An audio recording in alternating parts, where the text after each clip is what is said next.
do a video. This awkward place to sit with a bunch of bird crap everywhere. You guys better not crap on us while we're doing this video. Alright.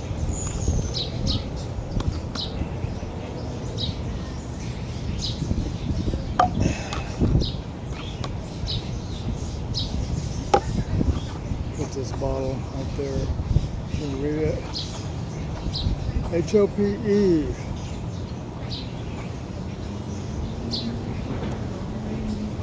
Stands for helping others prosper every day. That's what HOPE stands for. I actually just made that up. I don't know what it stands for.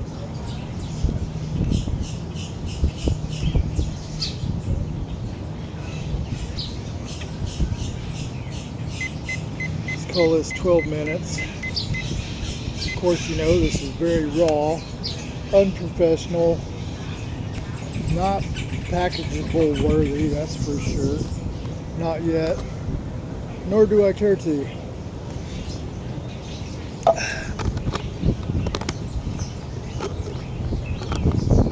Looking at me just right here, right now, what do you see?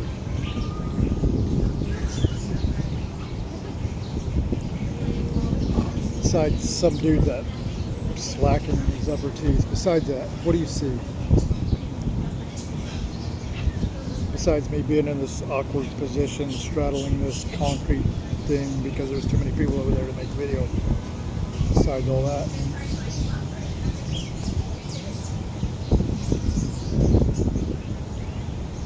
Alright, I'll tell you what I am.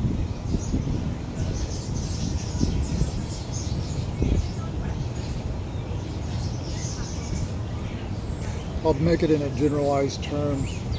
Kind of like Sam Walton. He had this dude that he called his bird dog. Most people don't know about him. He wasn't out in the front.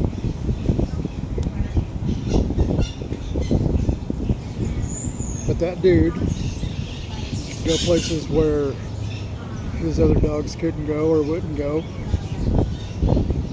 He could accomplish things that his other dogs couldn't accomplish. He didn't mind getting in the muck. He didn't mind getting dirty. He didn't mind running through the brush. He didn't mind getting dirty.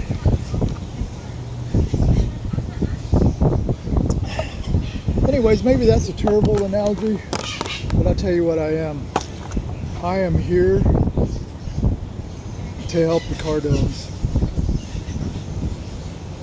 What I've been working on, two things basically, essentially, every single day, all the way from 2018.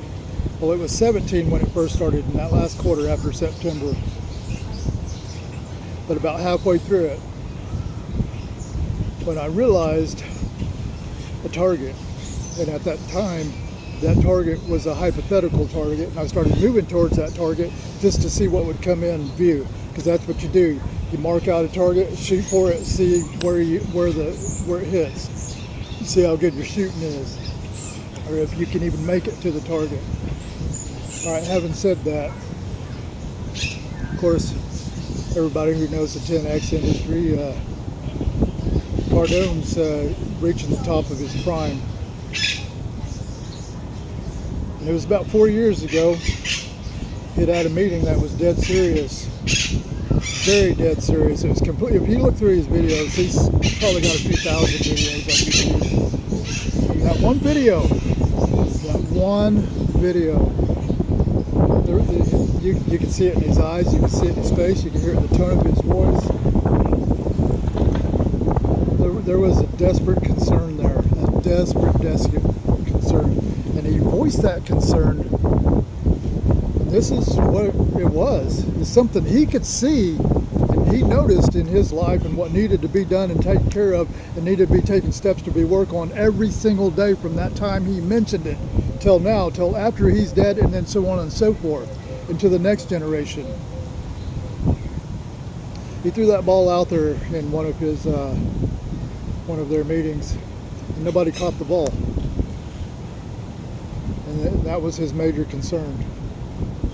A whole year went by, a little over a year. popped up again. He mentioned it again in just a handful of words of what he needed. Still, over the top of everybody's heads. It's like everybody's seen it, but nobody noticed it.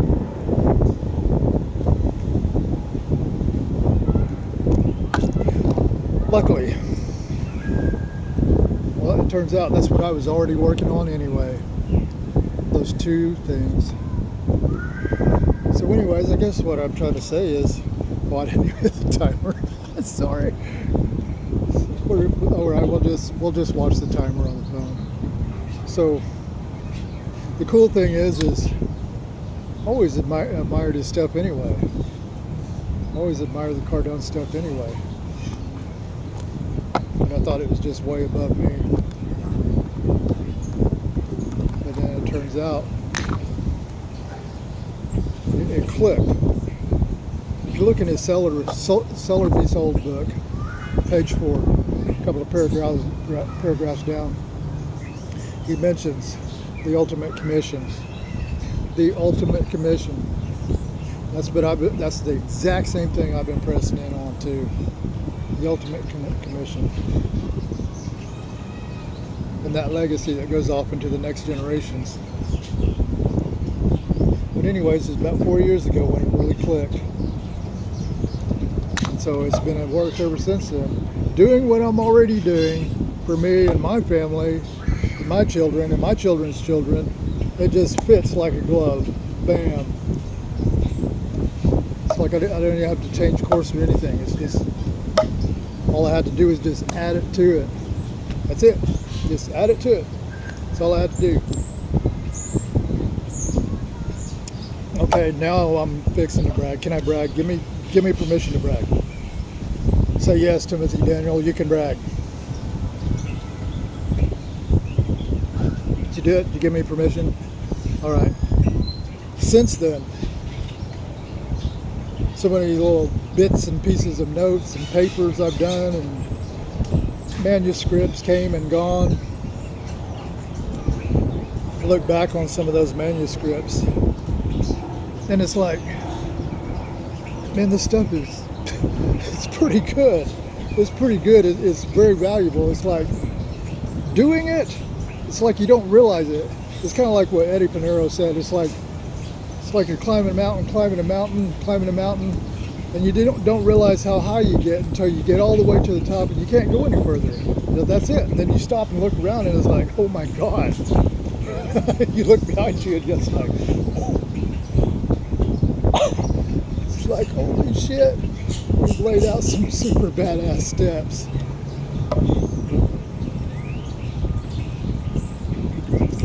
It's pretty amazing. It's truly majestic. Truly majestic. And what I mean by majesty is ease of power.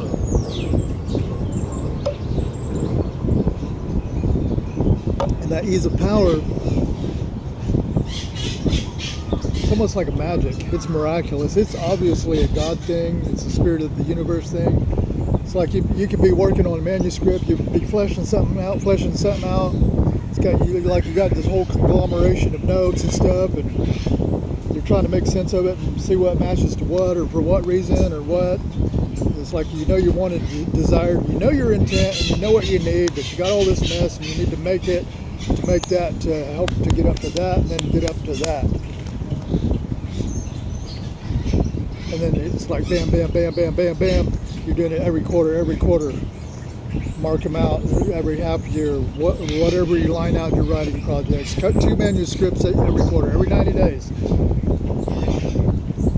then you take a look back and you look through and you spend a whole afternoon, take a break to take about 3 or 4 hours and read through your manuscripts, and you're like, this is badass shit. Excuse my French. This is really good stuff. It's like, how did I not see how good that was when I was writing it, when I closed it and then grabbed on to the next one? Skill.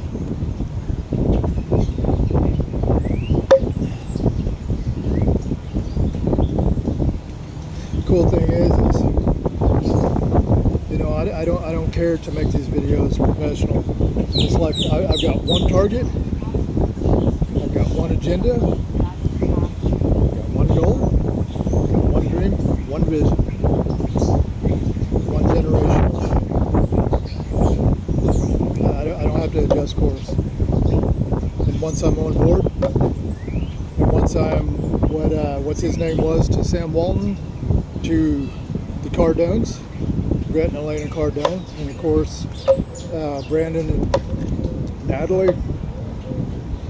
Now if they want me to professional up and learn how to talk right, do stuff right, you know, to give speeches and stuff, yeah, I'll do that if need be. But as I sit here, it doesn't matter. That's a waste of time to me. That's a waste of my time. I got the other meat and taters I'm working on. I'm not going to detract from that. It's so wild to sit here, right here at the Biscayne Bay. It's surreal. Unfreaking believable, man. It's like the whole damn time I was thinking money was a problem. It was never the problem. Ever. I'll say that again.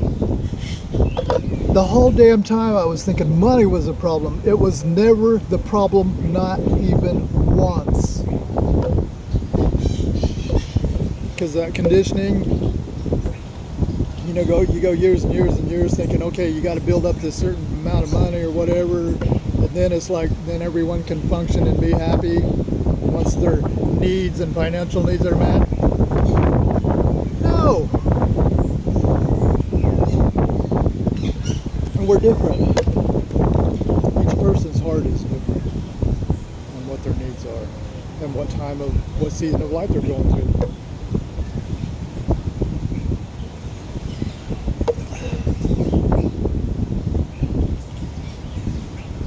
It's so wild. It's like at this point in life, we're at 12 minutes and 8 seconds into this talk. It's like you look at it, and it's like, man, it's like I go from one of the poorest, crappiest places in southwestern Missouri. It's run rampant with methamphetamine labs, has been for years. I mean, alcoholism, tobacco abuse. I mean, we're not even going to go into all the off-the-wall business that goes on there around the four-state area and that. Then I kick it up a notch and just go like not even 60 miles southeast into northwestern Arkansas, the richest part of Arkansas, where the Waltons family is, Bella Vista, and Bentonville, right there. My whole mentality changed, but of course, not like what it is now. I was seeing things and talking to people and having conversations I've never been in before. Talking to some really big business owners here and there, just little bits and conversations. But here, this is a whole nother playing field. On the outside, this is what's blowing my freaking mind. Check this out. This is going to blow your mind too. I thought all this would be better, and it is, so to speak, in a certain way on the outside, but it's still the same problems. It's still the same relationship problems. It's still the same true love problems people got. Same thing.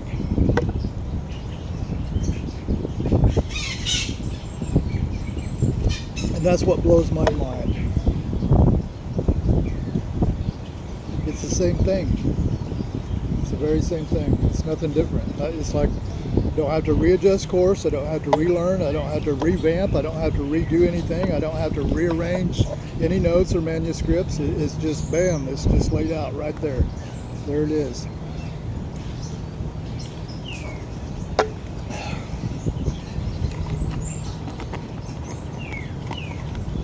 Let's do something fun. Let's really kick it up a notch right here. We're at 4 minutes, 31 seconds. All right, check this out. This is the prediction. This is my personal prediction. By the time 2030, 2033 rolls around, from right now, from then, we're going to go through a shift throughout the United States that I know of. Could be also Canada, Mexico, and South America, but let's just focus on the United States right here. This shift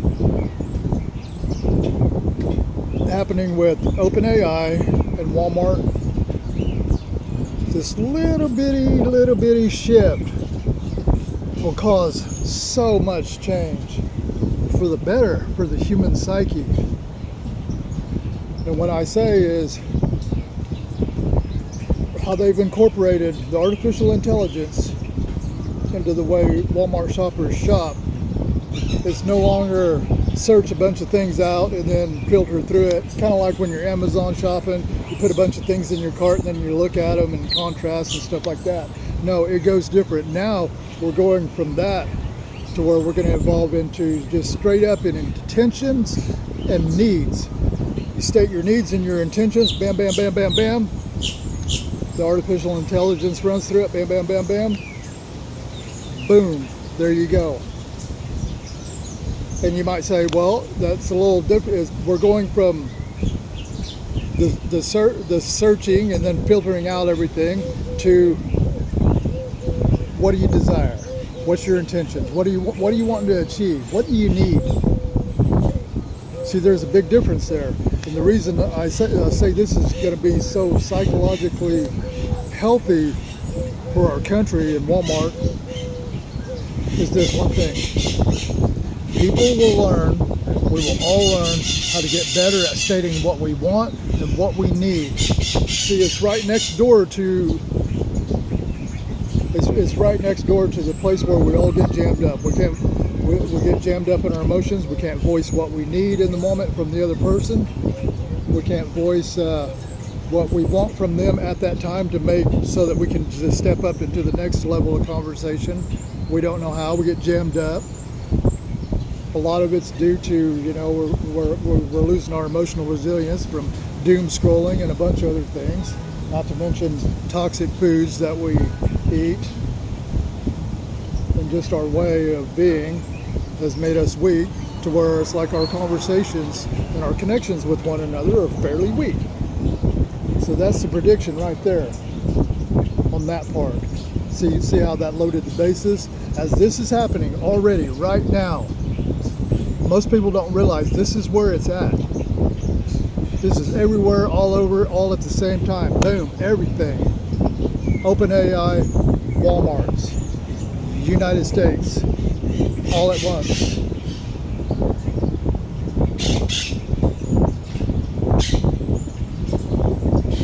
And of course, Amazon's going to follow suit. They will. I mean, they won't be partnered with OpenAI. They done dropped that ball. They done missed that ship. That baby done set sail. Anyways, somebody will jump in there and help them out. They'll do something similar. But you see that where that goes. It's like that little bitty ship that's going to load the bases already. It's already loaded right now. So it's like boom. Pitcher's winding up the pitch. You got the bat. That's where we're at right here, right now. That's what we got.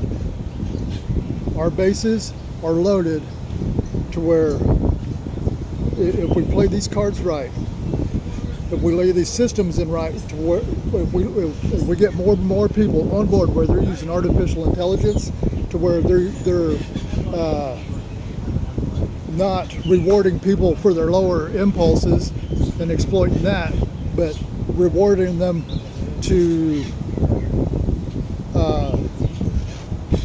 for better wants. The more systems we set in place to reward them for better wants, not to reward them for their lower impulses, that weakens them, makes people so shallow.